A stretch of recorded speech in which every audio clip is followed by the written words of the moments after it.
Assalamualaikum warahmatullahi wabarakatuh. Selamat siang. Nama saya Nabila Halimatul Rahmawati dari kelas A5 kelompok 4, beserta pelatihan dasar calon pegawai negeri sipil yang diselenggarakan oleh Badan Pengembangan Sumber Daya Manusia Kementerian Dalam Negeri. Tugas kali ini ialah membuat rangkuman modul 1 dan refleksi implementasi wawasan kebangsaan, bela negara, dan sistem administrasi NKRI atau dapat disingkat SANKRI. Yang pertama ialah wawasan kebangsaan. Menurut Profesor Muladi, Gubernur Lemhanas atau Lembaga Ketahanan Nasional tahun 2005 sampai 2011, beliau menyampaikan bahwa wawasan kebangsaan adalah cara pandang bangsa Indonesia mengenai diri dan lingkungannya, mengutamakan kesatuan dan persatuan wilayah dalam penyelenggaraan kehidupan bermasyarakat, berbangsa, dan bernegara. Dengan kata lain, wawasan kebangsaan dapat diartikan sebagai konsepsi cara pandang yang dilandasi akan kesadaran diri sebagai warga dari suatu negara akan diri dan lingkungannya di dalam kehidupan berbangsa dan bernegara. Wawasan kebangsaan juga menurut Suhadi dan Sinaga tahun 2006 dapat diartikan sebagai sudut pandang atau cara memandang yang mengandung kemampuan seseorang atau kelompok orang untuk memahami keberadaan jati diri sebagai suatu bangsa, dalam memandang dirinya dan bertingkah laku sesuai falsafah hidup bangsa, dalam lingkungan internal dan lingkungan eksternal. Terdapat 4 pilar atau 4 konsensus dasar dalam wawasan kebangsaan yang menjadi landasan warga negara dalam bersikap, berpikir, berkata, dan bertindak. 4 pilar ini yaitu yang pertama, Pancasila, yang merupakan dasar dan ideologi negara yang terdiri dari 5 sila Pancasila. Yang kedua yaitu Undang-Undang Dasar Negara Republik Indonesia tahun 1945 yang merupakan konstitusi negara. Yang ketiga yaitu Negara Kesatuan Republik Indonesia atau yang disingkat NKRI, ialah bentuk negara.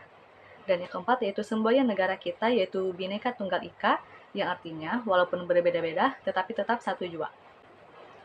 Fungsi daripada wawasan kebangsaan itu sendiri yaitu untuk menjaga persatuan dan kesatuan bangsa, membentuk karakter nasional yang berlandaskan pada nilai-nilai kebangsaan, meningkatkan kesadaran terhadap pentingnya bela negara, dan menjaga kedaulatan dan keutuhan wilayah Indonesia.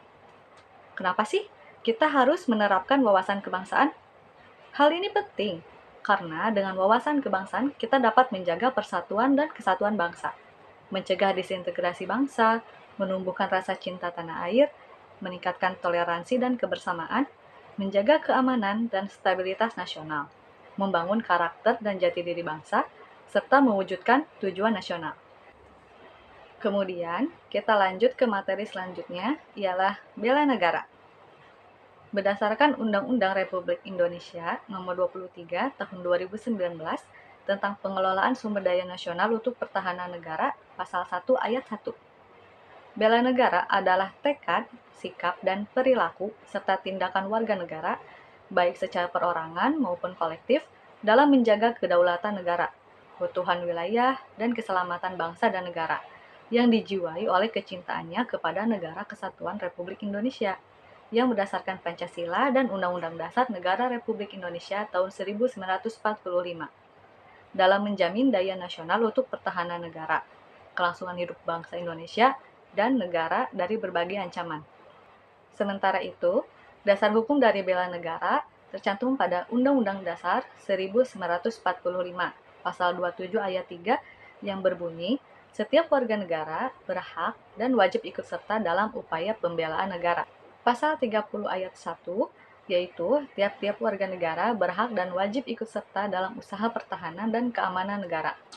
Serta pada Undang-Undang Nomor 3 Tahun 2002 tentang Pertahanan Negara, yang menyatakan bahwa bela negara adalah hak dan kewajiban setiap warga negara dalam menjaga NKRI. Hari Bela Negara ditetapkan dengan Keputusan Presiden Republik Indonesia Nomor 28 Tahun 2006 tentang Hari Bela Negara tanggal 18 Desember 2006, dengan pertimbangan bahwa pada tanggal 19 Desember 1948 merupakan hari bersejarah bagi bangsa Indonesia. Hal ini berkaitan dengan peristiwa Pemerintah Darurat Republik Indonesia atau PDRI pada 19 Desember 1948. Saat itu, Belanda melancarkan agresi militer II dan berhasil menduduki Yogyakarta yang saat itu menjadi ibu kota Indonesia. Dalam peristiwa tersebut, Presiden Soekarno dan Wakil Presiden Muhammad Hatta ditangkap oleh Belanda. Kemudian, untuk menjaga kelangsungan pemerintahan, Menteri Kemakmuran, yaitu Syafruddin Prawira Negara, membentuk PDRI di Bukit Tinggi, Sumatera Barat. PDRI menjadi simbol bahwa Indonesia masih ada dan tetap berdaulat meskipun ibu kota dikuasai oleh Belanda. Kemudian, perlawanan rakyat dan diplomasi akhirnya memaksa Belanda untuk mengakui kedaulatan Indonesia pada tahun 1949. Dalam Undang-Undang Republik Indonesia Nomor 23 Tahun 2019 tentang pengelolaan sumber daya nasional untuk pertahanan negara, Pasal 7, dijelaskan bahwa keikutsertaan warga negara dalam usaha bela negara salah satunya dilaksanakan melalui pendidikan kewarganegaraan dengan pembinaan kesadaran bela negara dengan menanamkan nilai dasar bela negara, yaitu meliputi cinta tanah air, sadar berbangsa dan bernegara, setia pada Pancasila sebagai ideologi negara, rela berkorban untuk bangsa dan negara, dan kemampuan awal bela negara. Bela negara lahir sebagai respons terhadap berbagai tantangan yang mengancam kedaulatan, persatuan, dan masa depan Indonesia. Yang merupakan wujud dari nasionalisme, tanggung jawab, dan komitmen warga negara dalam menjaga tanah air. Bela negara bukan hanya soal perang, tetapi juga bagaimana kita berkontribusi dalam kehidupan sehari-hari untuk kemajuan bangsa. Materi yang ketiga ialah Sankri, atau Sistem Administrasi Negara Kesatuan Republik Indonesia. Sankri sendiri yaitu sistem yang mengatur penyelenggaraan pemerintahan di Indonesia berdasarkan prinsip negara kesatuan. Sankri mencakup berbagai aspek administrasi, pemerintahan, dan pengelolaan wilayah untuk memastikan jalannya pemerintahan secara efektif dan efisien. Dasar hukum Sankri adalah Undang-Undang Dasar 1945, terutama Pasal 1 Ayat 1. Negara Indonesia adalah negara kesatuan yang berbentuk republik. Kemudian, Undang-Undang Nomor 23 Tahun 2014 tentang Pemerintahan Daerah yang mengatur hubungan antara pusat dan daerah. Dan yang ketiga yaitu Peraturan Pemerintah dan Keputusan Presiden yang mengatur tata kelola pemerintahan dan administrasi negara.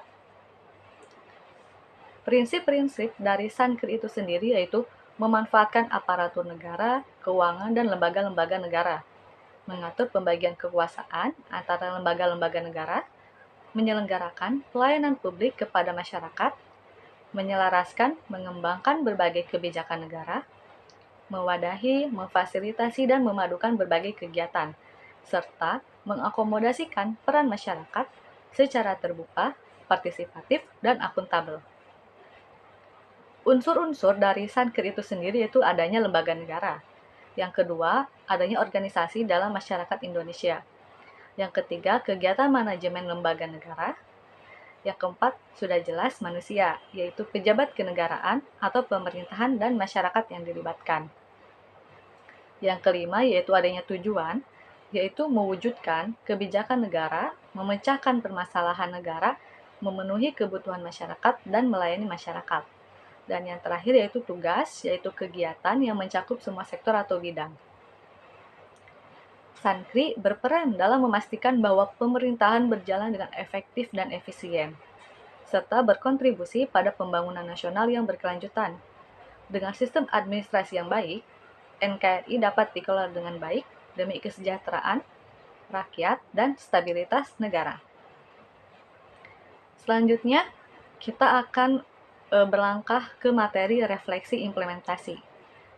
Nilai-nilai dasar bela negara itu terdiri dari cinta tanah air, sadar berbangsa dan bernegara, setia pada Pancasila sebagai ideologi negara, rela berkorban untuk bangsa dan negara, serta kemampuan awal bela negara. Yang kemudian, nilai dasar bela negara tersebut diimplementasikan pada nilai-nilai ASN. Contoh dari nilai-nilai ASN itu sendiri ialah memberikan layanan kepada publik secara jujur, tanggap, cepat, akurat, berdaya guna, berhasil guna, dan santun. Mengutamakan kepemimpinan berkualitas tinggi, menghargai komunikasi, konsultasi, dan kerjasama. Mengutamakan pencapaian hasil dan mendorong kinerja pegawai. Mendorong kesetaraan dalam pekerjaan, serta meningkatkan efektivitas sistem pemerintahan yang demokratis sebagai perangkat sistem karir. Nilai-nilai ASN tersebut merupakan bagian yang tak terpisahkan dari fungsi ASN sebagai pelaksana kebijakan publik, pelayan masyarakat, dan perekat pemersatu bangsa. Aparatur sipil negara memiliki peran penting dalam menjalankan pemerintahan dan melayani masyarakat. Dalam menjalankan tugasnya, ASN harus berpedoman pada nilai-nilai dasar ASN, yaitu berorientasi pelayanan, akuntabel, kompeten, harmonis, loyal, adaptif, dan kolaboratif, atau sering kita singkat menjadi berakhlak. Contoh daripada implementasi tersebut ialah memberikan pelayanan dengan responsif dan tidak berbelit-belit, menyediakan solusi terbaik bagi masyarakat, bukan sekedar menjalankan prosedur, membuat laporan kerja yang jelas dan terbuka, mengelola anggaran dan sumber daya sesuai aturan tanpa korupsi, mengikuti pelatihan dan pengembangan keterampilan.